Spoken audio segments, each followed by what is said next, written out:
waxaa magaalada Columbus ee gobolka Ohio booqasho ku soo gaaray madaxweynaha dowladda federaalka ee Soomaaliya Xasan Sheekh Maxamuud. xaflad ballaaran ayaa waxay ka dhacday hotelka Hilton ee waqooyiga magaalada, halkaas oo ay dad fara badan isugu soo baxeen. dadkaas oo isugu jiray kuwa taageersan booqashada madaxweynaha iyo kuwa ka soo horjeeda intaba. imaatinka madaxweynaha oo ku soo gaaray magaalada Columbus oo ah kii ugu horeeyay isla markaana noqday mid bulshada gobolka ay ku kala aragti doonaadaan.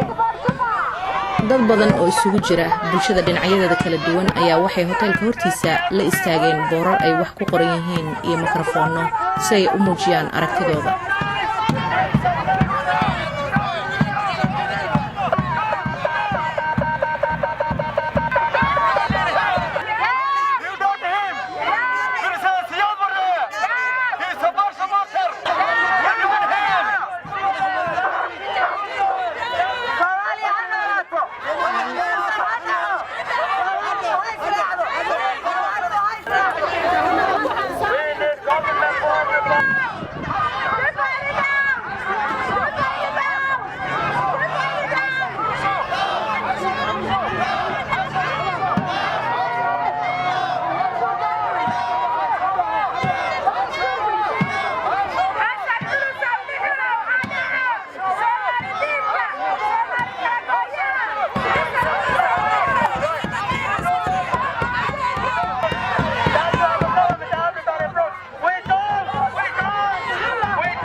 dhinaca kale gudaha hotelka ayaa madaxweynaha iyo wafdiga la socdayba lagu soo dhaweeyay, halkaas oo ay khudbado ka jeediyeen.